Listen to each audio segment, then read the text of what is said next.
Good morning, Marvin Sylvester here. Today is Wednesday, 3rd May 2023. Where am I today? Today I'm in the beautiful Shagaramas area. How about I show you? I just show you. So, beautiful Shagaramas boardwalk. Not too hot, not too cool. Beautiful Wednesday morning here in Shagaramas on the boardwalk. Well, yeah, so there you have it. This is where I am. So, normal thing, how do I start? As usual, thank you for everyone who's been watching, viewing, liking, subscribing, sharing the videos. I greatly appreciate it. Thank you very much. That's one. Two, also yesterday is Wednesday, not a Sunday. Last Sunday gone I had some commitments. I was unable to make a video on my usual Sunday, so for those of you who were looking out for a video that Sunday and they did not get it, I humbly apologize. Right, you're getting a video today. And what are we gonna discuss? Just gonna discuss some local stories. A very quick follow-up from one last week, and that'll be more or less maybe one regional story, right? So let's go into it one time. So this week, the first thing I want to cover is, remember in my last video I would have started covering a story about a developing situation, right? So let me just go back into that. So last Sunday I would have briefly covered an article where it was discussing a potential developing situation between BPTT, NGC and the domestic gas LPG supply situation, right? Now the title of that article was Petrochemical Plants Offline Due to Fire, Mechanical Issues, Natural Gas Crisis. Now I'm not going to cover exactly what that article says. I will post a link to it in the description, but if you read it, it makes certain assertions or tries to connect certain dots, right? In response to that, I would have seen Phoenix Park gas processors put out a media release confirming that whatever is going on with them is planned maintenance. They have sufficient LPG inventory for local cooking gas needs, and there's no shortage of LPG. Also, Tobago National Petroleum Marketing Company Limited, or NP, also put out a media release stating there's no shortage of LPG, and they have measures in place to ensure uninterrupted supply of LPG to the local market. Now, since then to now, I haven't seen any specific media release from BPTT, the Energy Ministry, or the Energy Minister. I haven't observed any panic buying from since then to now. Watch how long that's been. And we did have some comments from the Energy Minister, who stated that there's absolutely no LNG shortage. There's no connection between the incident with one of BPTT's platforms and the state of any company downstream in Point Lisas. And the government is doing all it can to support upstream gas suppliers and to secure new gas supplies. So that's it in a nutshell. I'm not going to speculate any further or do any sort of analysis. I think it's a very straightforward situation, and time will tell. Right? Time will tell whether we have a looming gas crisis or everything is under control. From what I could see, everything seems to be normal. So I'm not gonna continue on that too long, but I did say I'd follow up on it, so that's the follow-up, right? So on to the main topic. Where's the main topic this week? This week I want to talk about small-scale LNG. Right? Small-scale LNG. Let me take the sun out of the face a little bit here. So what is small-scale LNG? Right? So there's no generally accepted definition for it, but I did see a suitable one on a website called Owner Team Consultation, and the definition is as follows. Small-scale LNG refers in general to LNG related facilities, liquefaction plants, receiving terminals, storage units, vessels, etc., of similar characteristics but with a lower capacity than conventional LNG infrastructure. So basically, everything that we know with LNG, but just on a much smaller scale. Everything we know, right? So smaller scale, but what sort of scale? So if we're talking about capacity, on another website called Model Intelligence, according to them, this will be the liquefaction, regasification, and import terminals at plants with a capacity of less than 1 million tons per annum, or MTPE, right? And in terms of vessels, this will be vessels with an LNG storage capacity of less than 30,000 cubic meters, right? So if it's a facility, you're looking at facilities more or less with dealing with a capacity of less than 1 million tons per annum, and if it's vessels, less than 30,000 cubic meters capacity, storage capacity of LNG on board, right? Straightforward. Now, why am I discussing small scale LNG today? Well, 2 weeks ago, I would have seen an article on LinkedIn, right? And it was titled, "Is the Time Right for Trinidad and Tobago and the Small LNG Shipping Market?" by Eduardo Perez Oru. Now, that article was a very interesting article. It definitely caught my attention. And in that article, the author makes several points, right? Mainly, he states that he's been recommending small-scale LNG for the past 9 years. Small-scale LNG tankers, which would be like between 6,000 to 7,000 cubic meters, could transport LNG cargoes for longer periods and across the Atlantic. This can ultimately open up new markets in Europe and South Africa who are experiencing LNG challenges. Also, small-scale LNG can benefit our Caribbean neighbors. Also, Trinidad and Tobago should enter this market fast before big players do. So like I said, some very interesting points. But he made two very, very key points that I saw it, but it didn't click to me at the time, right? These two key points, right? I've come to appreciate them now. One was that NGC is working on a small-scale LNG hub, and in doing some online research, and actually this has been being discussed on different sites since last year, September, the earliest I saw, right? That is one.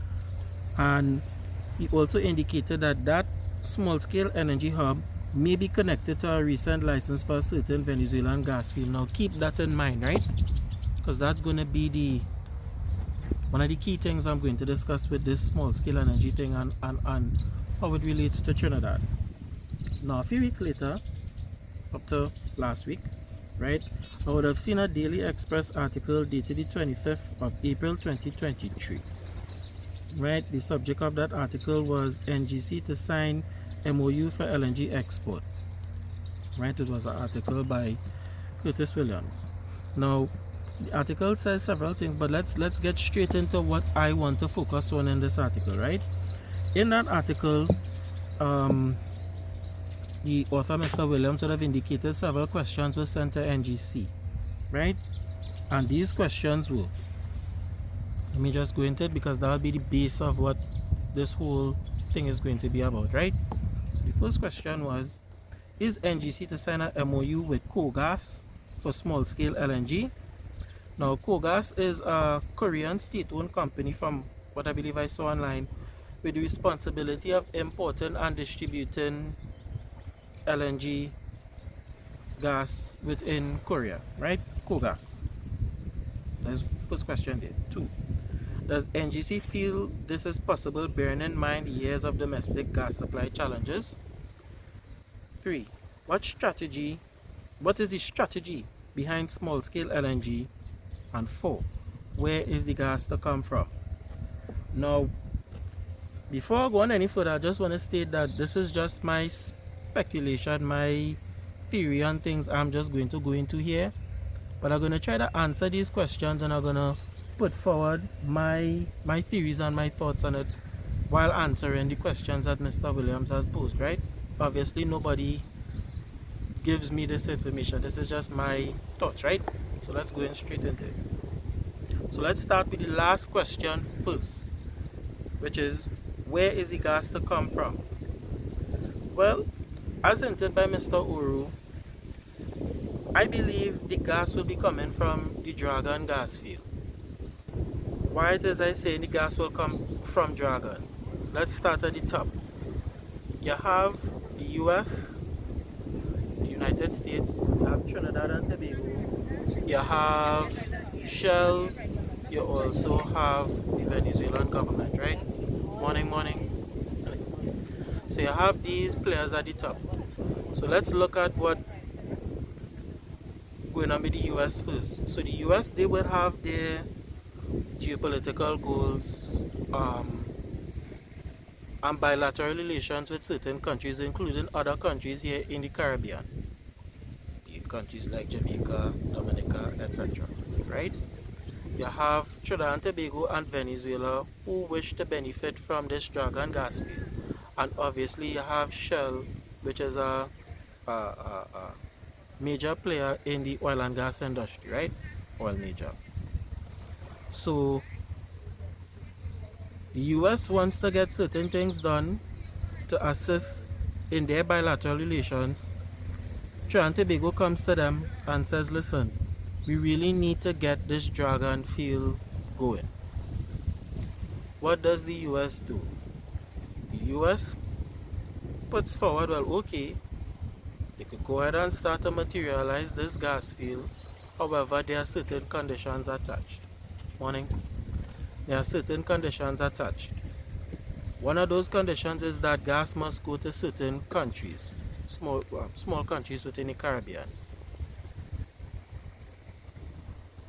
And you also have Shell, who's going to say, well, how is this going to benefit them?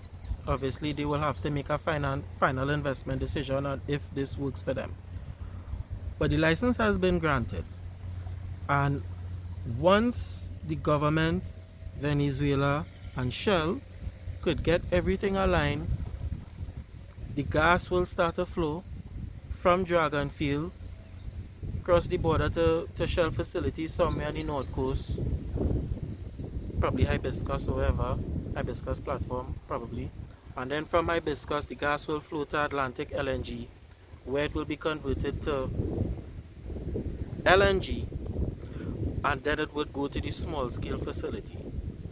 Now, obviously, several people will benefit at this stage. The US will be achieving its geopolitical emissions goals by getting this started, to encourage more countries to move away from oil-based power generation to more gas-based power generation. Trinidad will have the gas coming into Trinidad, and they will be able to monetize it and sell it through Atlantic LNG. You would have Shell obviously benefiting through the production and sale of gas, and you would also have Venezuela benefiting, but how, I can't see, because as we know, as a part with the license, they're not supposed to get any monetary benefit from it. So how Venezuela is going to benefit, I'm not sure. But the long story short with this stage of things is that the gas is going to come from Dragon Field. That is my guess, right? That is one. And when it comes from Dragon Field, goes to Atlantic, then goes to the small scale LNG facility that NGC is establishing. Now let's go to the third question now, which is, what is the strategy behind small scale LNG? Now, now I would have defined it, right? I would have defined what small scale LNG is, but how does it fit in here? Well, as I said, you would have had the license, and part of the license being given is that gas has to go to certain countries, namely Jamaica, Dominica, probably Barbados, and a couple others, right? But this is where small scale LNG becomes a very, very key part of this whole um, strategy here. Because remember, a lot of these small Caribbean countries, it is not feasible for them to build large um, terminals or facilities to receive LNG. If anything, they would have to invest in small terminals or small regasification vessels or whatnot to help support them. And this is where small scale LNG will come in. This is why it is, I believe,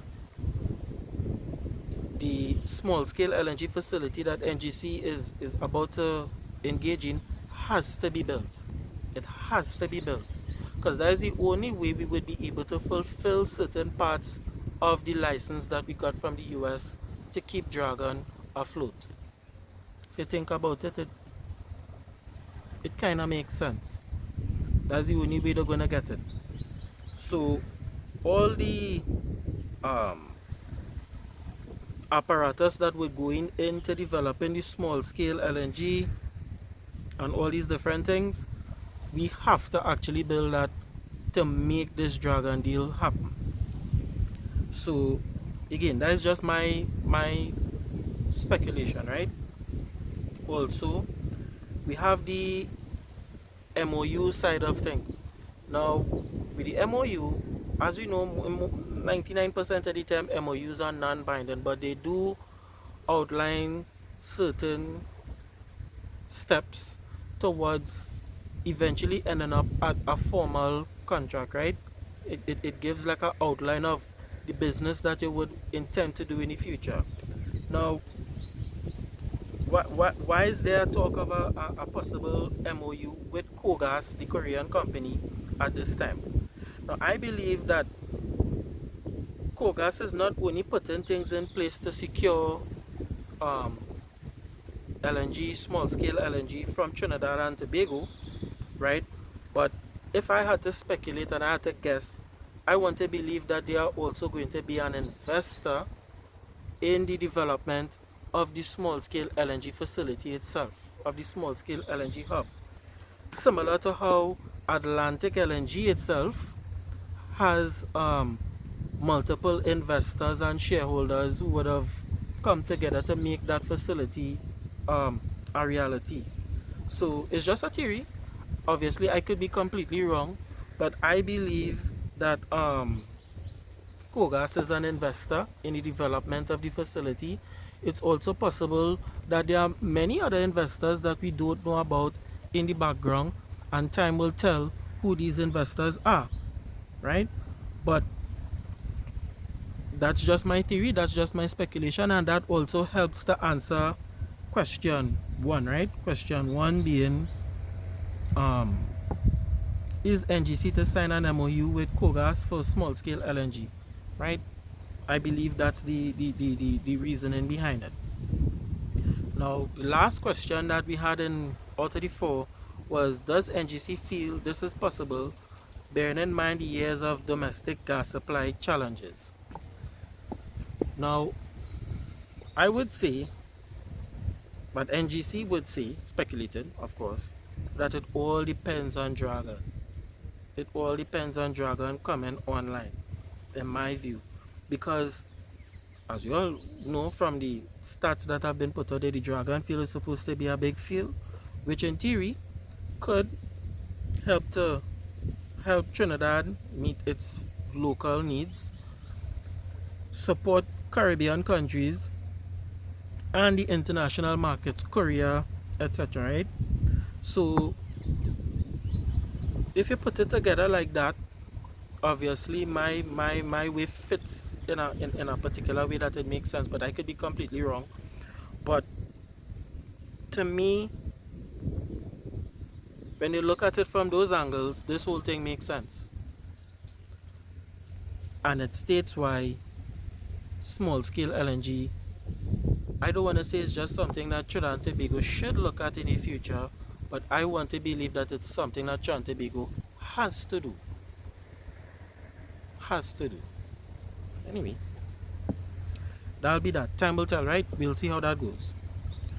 The next article that I want to cover is a Daily Express article dated the 26th of April 2023, right? It was a Express article titled University of the West Indies Chocolate Factory to Boost Local Industry. Now I just want to read a little part of the article, right? So it says, on Monday, Minister of Trade and Industry Paula Gopi-Skun delivered remarks at the symbolic foundation laying ceremony for the University of the West Indies UWI chocolate factory. The event represents a significant milestone for UWI in its commitment to commercializing its innovations in the cocoa and chocolate industry. In addressing the audience, Gopi-Skun highlighted the chocolate manufacturing facility is a lucrative investment opportunity as it will build capacity in Trinidad and Tobago to meet the increasing international demand for high-value premium cocoa and cocoa chocolate products. The factory will also develop and strengthen linkages in the local cocoa industry by providing local chocolate artisans with quality, certified intermediate inputs for the production of innovative chocolate products, which will enhance the export capacity of the industry. Alright, now why did this article stand out to me?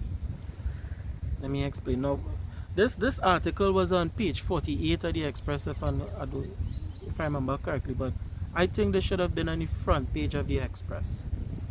Why? If I understand this article correctly, we are going to take our local cocoa, which in the article describes, and I've heard over the years that we have some of the best cocoa in the world, is going to take these raw materials, process them here, and make chocolate here, which we will sell on international markets. Now, why is that so connecting to me?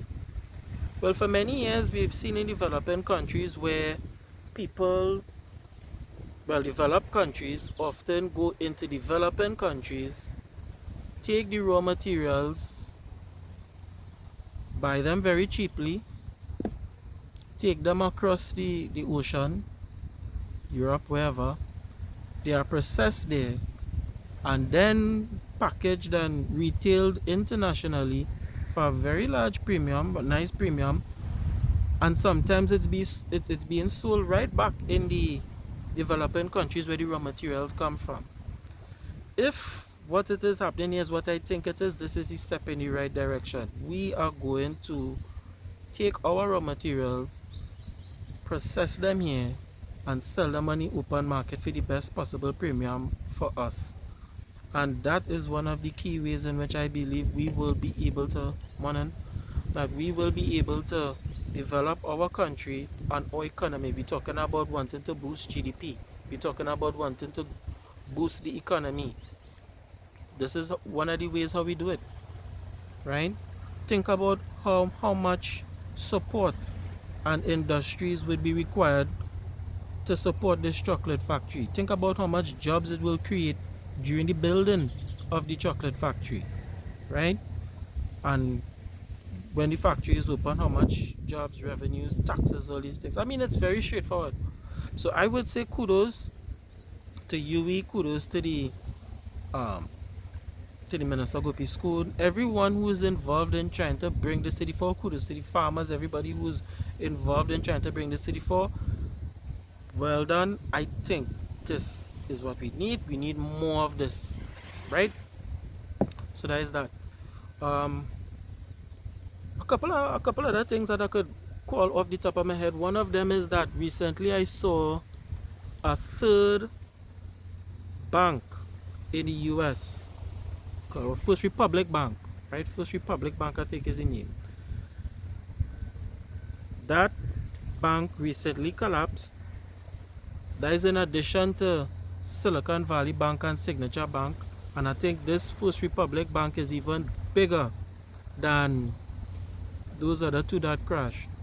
And I didn't really hear it being mentioned too loudly in the mainstream media, but again, we're talking about a potential global financial crisis, which Trinidad and Tobago should be constantly keeping our eyes on. So people, keep your eyes on what's going on in the US financial system. People have been saying that this is just the start of bigger things to come.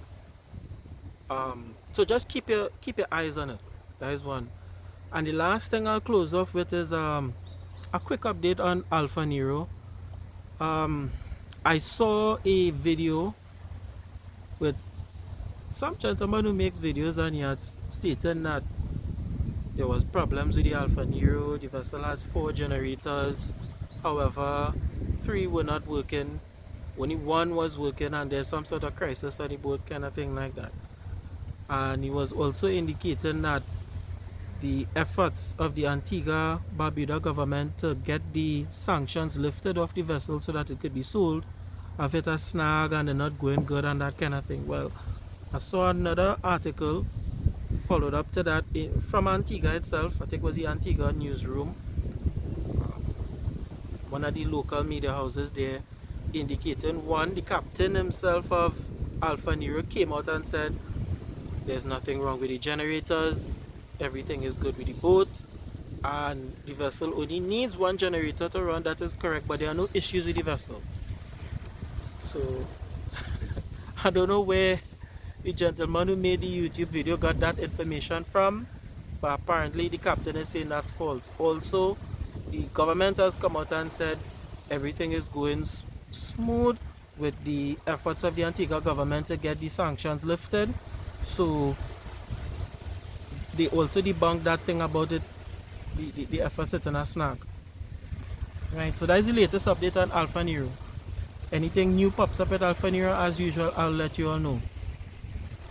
And that brings me to the end of the things that I want to cover this week.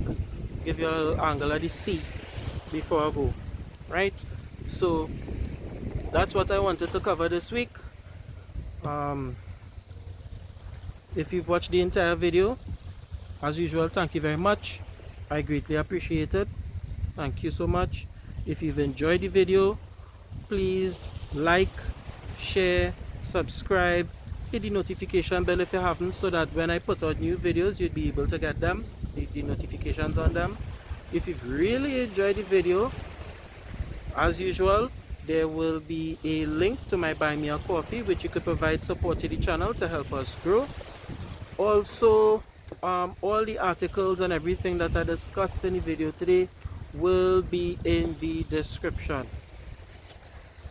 And that's it. So it just remains for me to say the normal thing.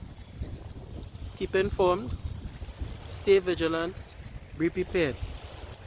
I hope you have a wonderful day whenever you see this video. I hope you have a wonderful week ahead, and please keep good. Bye bye. Take care.